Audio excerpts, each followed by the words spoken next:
میرے نبی نے فرمایا کہ جب لوگ جنت میں جا رہے ہوں گے، اویس بھی جا رہا ہوگا، دروازے کے قریب اللہ فرمائیں گے باقی سب کو جانے دو، اویس کو روک لو۔ تو وہ اویس پریشان ہو جائیں گے کہ اب بوئے تھے آتے کیوں رکاوٹ بن گئی، دروازے پہ آگے کیا رکاوٹ ہو گئی؟ تو وہ کہیں گے یا اللہ آپ نے مجھے کیوں روکا ہے؟ تو اللہ تعالیٰ فرمائیں گے پیچھے دیکھو۔ پیچھے دیکھیں گے تو جہنم کے لوگ کھڑے ہوں گے، مجرم۔ کہیں گے اویس تو نے مجھے خوش کیا ماں کی خدمت کر۔ کیا کہا؟ ماں کی خدمت کر کے۔ جو بیچاری مائیں ذلیل ہو رہی ہیں، یہاں زیادہ ہوتی ہیں، پاکستان میں کم ہوتی، پر ہوتی وہاں بھی ہیں۔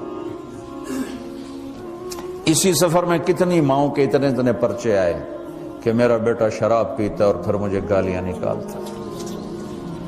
بھر گئے میری جیبیں پرچوں سے، کیونکہ مستورات بھی بیان میں آتی تھی، تو ہر بیان میں کوئی نہ کوئی پرچہ آیا کہ میرا بچہ مجھے گالیاں نکالتا ہے، شراب پیتا ہے، زنا کرتا ہے، پھر مجھے گالیاں نکالتا ہے۔ تو یہاں زیادہ ذلیل ہیں، ہمارے ہاں بھی کوئی کم ذلیل نہیں ہے۔ کوئی قسمت والی ماں ہے جس کو فرما بردار اولاد ملتی ہے، تو اللہ فرمائیں گے اویس تو نے مجھے بہت خوش کیا ماں کی خدمت۔ دیکھیے جہنم کے لوگ کھڑے ہیں، تو انگلی کا اشارہ کرتا جا، اللہ جدھر جدھر تیری انگلی کا اشارہ ہوگا ادھر ادھر لوگوں کو جہنم سے نکال کے جنت میں ڈال دو۔ آج میں تیری طفیل لاکھوں آدمیوں کو جنت میں پہنچاؤں گا۔ عدد ربیہ و مدر، لاکھوں کا لفظ نہیں آتا، ربیہ و مدر عرب کے دو قبیلے اپنی تعداد میں سب سے زیادہ تھے۔ تو اللہ تعالیٰ کہیں گے اویس آج تیری طفیل جتنا ربیہ اور مدر دو بڑے قبیلوں کے لوگ ہیں، اتنے مجرم آج تیری طفیل جنت میں ڈال دوں۔ سبحان اللہ اکبر۔ جب میرے رب نے مقام بخشا کہ عمر اور علی سے کہا جا رہا ہے دعا کروانا، اور جنت کے دروازے پر کھڑا کر کے فرمایا جا رہا ہے پیچھے نظر دوڑا، دیکھ جتنے جہنم کے لوگ کھڑے ہیں، اشارہ کر تیرے طفیل آج ربیہ اور مضر کی تعداد کے برابر لوگوں کو جنت میں ڈالوں۔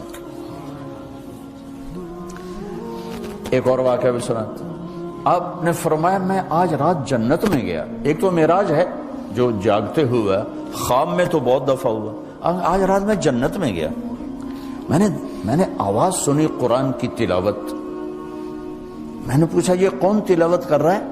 ان کا جی یہ حارثہ بن نعمان ہے۔ تو آپ نے کہا حارثہ بن نعمان؟ وہ تو مدینے بیٹھا ہے۔ دیکھو آپ کو سنانے کے لیے مائک لگا ہوا ہے اوپر، تھوڑے سے لوگ آپ، اور حارثہ کی آواز جنت میں جا رہی ہے اور وہ مدینے بیٹھے ہوئے ہیں، 7 آسمان پار کر کے آواز جا رہی ہے۔ وہ کیسے پوری جنت میں اس کی آواز کیوں آ رہی ہے؟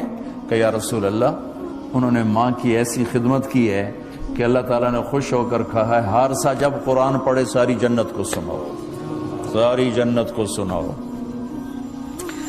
اچھا کیسی خدمت کرتے تھے؟ ماں کی کیسی خدمت کرتے تھے؟ ان کے کپڑے بیوی سے نہیں دھلاتے تھے، خود دھوتے تھے۔ ہم لوگ اپنی بیویوں پہ ڈنڈا چڑھا کے کھڑے تھے، میری ماں دے کپڑے دو، میری ماں دی روٹی پکا، میری ماں نو چاہ بنا کے دے۔ آپ کی بیوی کے ذمے آپ کی ماں کی خدمت نہیں ہے، میرے ذمے میری ماں کی خدمت، میری بیوی کے ذمے میرے باپ کی خدمت نہیں ہے، میری ماں کی خدمت نہیں ہے، میری بہن بھائیوں کی خدمت نہیں ہے۔ لیکن یہ بر صغیر کے معاشرے کا ظلم ہے کہ آنے والی بچی ٹکڑے ٹکڑے ہو جاتی، پس کے رہ جاتی، اور ایک ظلم و ستم کی چکی میں وہ قیمہ بن جاتا۔ ساس کا ظلم، سسر کا ظلم، خامد کی بہنوں کا ظلم، بھائیوں کا ظلم، تانے بولیاں۔ اس بیچاری نے بچے کیا پالنے ہیں، وہ تو روتے روتے زندگی گزار دیتی۔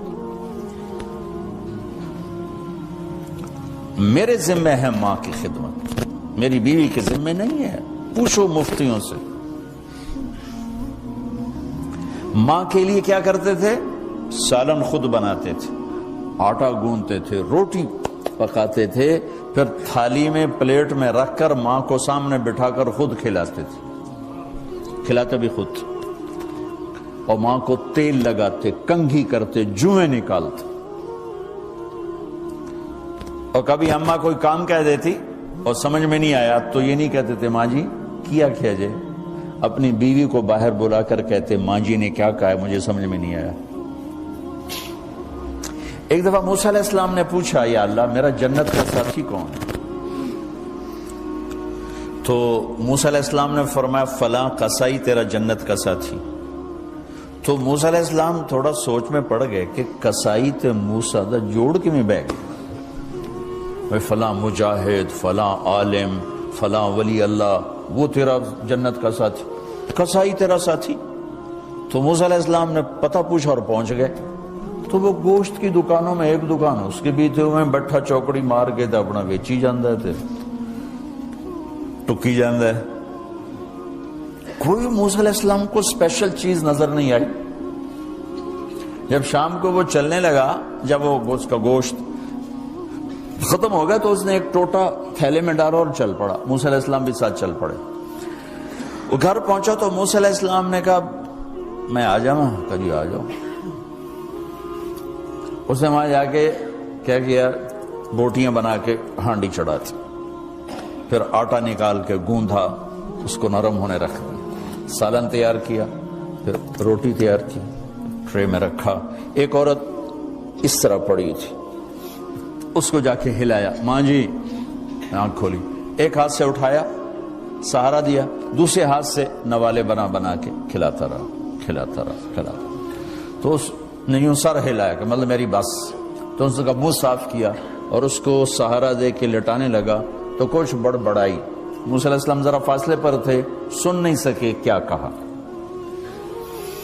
موسیٰ علیہ السلام نے فرمایا میرے بھائی یہ کون ہے؟ کہا جی میری ماں ہے، اور میں جب صبح جاتا ہوں نا کام پر تو اس کے سارے خدمت کر کے روٹی پانی کھلا پلا پھر میں جاتا ہوں، پھر جب شام کو واپس آتا ہوں تو پہلے میں اس کی یہ خدمت کرتا ہوں۔ بیوی سے نہیں کہا، خود کیا۔ ہم اپنی بیویوں کو کتنا ذلیل کرتے ہیں، اور 99% جو ساس ہے وہ نیگیٹو ہے اور ظالم ہے۔ 99% ساس نیگیٹو ہے اور ظالم ہے، اور ہمارے بچوں کو ہوش نہیں کہ میری ماں ہے، میری ماں ہے۔ ماں کی وجہ سے بیوی کو تباہ نہ کرو، اور بیوی کی وجہ سے ماں کو تباہ نہ کرو، اس میں بیلنس کرو۔ بیوی کے عشق میں ماں باپ ذلیل نہ ہو، اور ماں باپ کے عدم میں بیوی ذلیل نہ ہو۔ یہ دونوں نوحے میں سن رہا ہوں، اس لیے بول رہا ہوں، دکھ سے بول رہا ہوں۔ کہا جی میں شام کو پھر اس کی خدمت کرتا ہوں، اب بچوں کو بعد میں دیکھتا ہوں۔ کہا اچھا یہ بتا یہ کیا کہہ رہی تھی؟ لٹا رہے تھے۔ کہنے لگا جی بس ماں جو ہوئی جب بھی خدمت کرتا ہوں تو کہتی اللہ تجھے جنت میں موسیٰ کا ساتھی بنایا۔ میں تو جی کمی کسائی تے او موسیٰ کلیم، میرا دا کی جوڑ ہے۔ میں کہا پترا تیرا جوڑ بنا چھڑے تیری ماں۔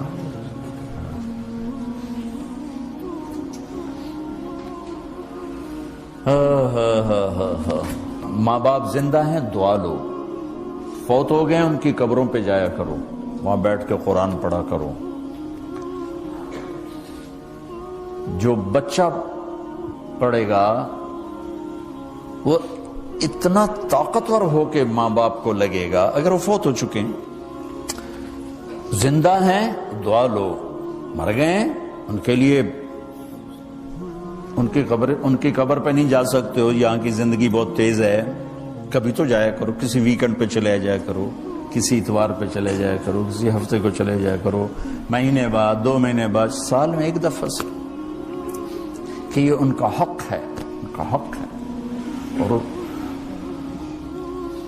ابن القیم رحمۃ اللہ علیہ نے ایک واقعہ لکھا ہے کہ عبداللہ بن مطرف رحمۃ اللہ علیہ نے خواب دیکھا کہ قبریں پھٹیں اور لوگ نکلے اور کوئی چیز ایسے اٹھا رہے ہیں، ایسے اٹھا رہے ہیں، ایسے اٹھا رہے ہیں۔ ایک آدمی نکلا اور جا کر ایک درخت سے ٹیک لگا کے بیٹھ گیا۔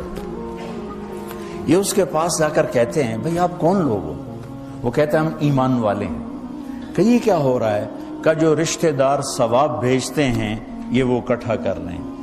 کہ تم کیوں نہیں اکٹھا کر رہے ہو؟